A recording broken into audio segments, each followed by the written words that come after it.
Ayan po, dalawang coast guard na po ang bantay.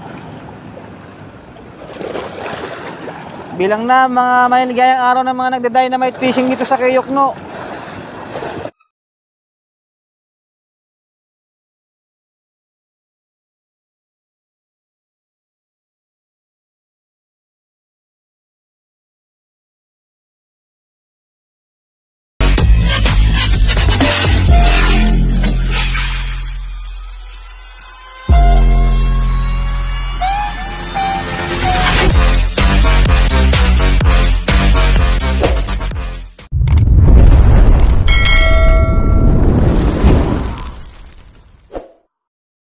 Magandang umaga mga kakumag.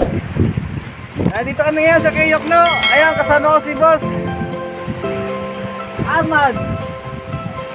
Eto, sana swerte kami dalawa ngayon. Solo namin. Sumusubok lang kami dito.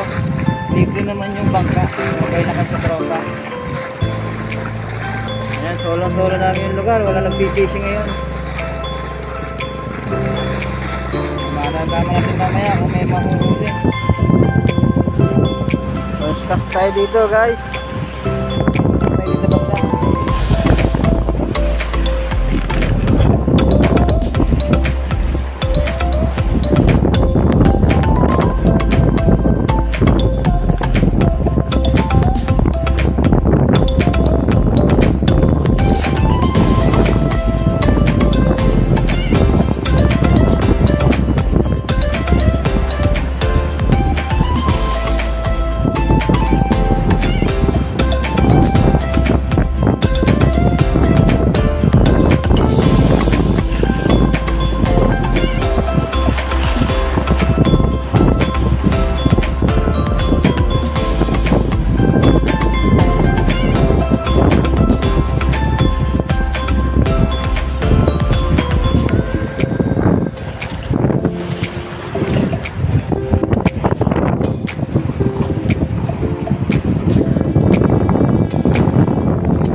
Ngayon na umaga, pumesto kami doon sa may dulo, sa may pwestuhan ng Talakito.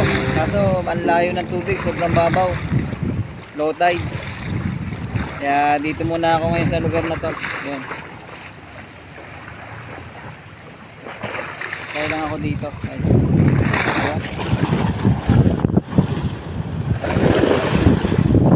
Ayan, boss.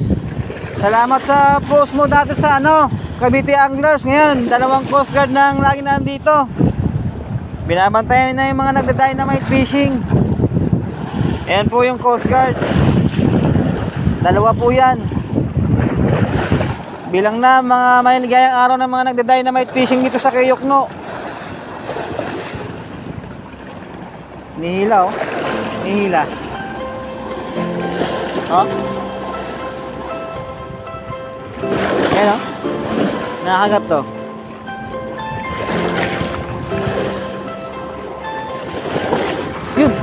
sayang.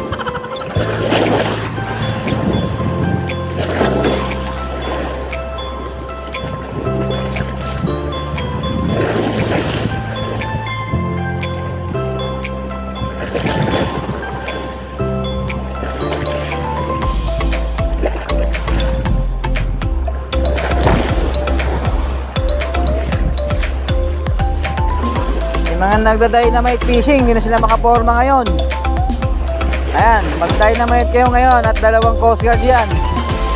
Tuloy po ang kaso. Wala. Sigurado may paglalagyan na kayo. Tatatat rin kayo ng bala ng mga yan. Zero dynamite fishing na po. Dito sa lugar ng kay Yukno Banda at kay Labne. Kaya zero huli din kami ngayon. Wala rin kami huli.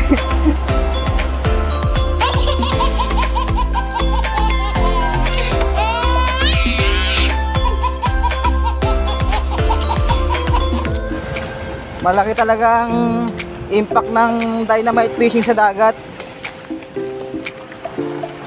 Yan po yung resulta pag dina-dynamite fishing yung lugar, nawawala yung mga isda. Itong kiyok, no, kaya dito sa ano, mga fishing spot ng mga angler, kasi marami talakitok dito, tsaka mga snapper na malalaki, barakuda.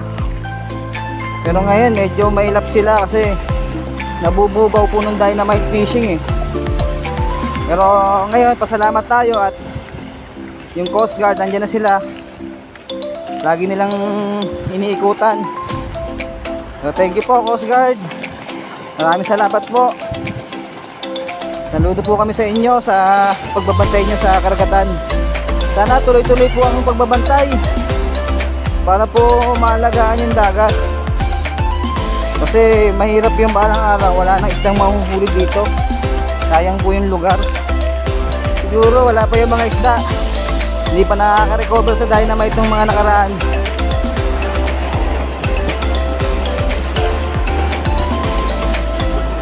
Dito kasi yung lugar na dina-dynamite fishing eh.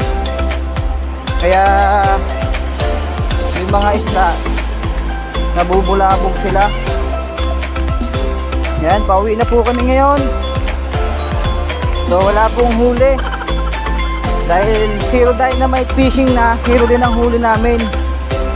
So bawi na lang tayo sa susunod guys. Ganun po talaga ang fishing. Minsan may huli, madalas walang huli. Salamat sa lahat ng sumusuporta, lagi nanonood sa vlog ko. Paalam. Ayan. For the first time po, nasiro po kami dalawa ni Boss Arman.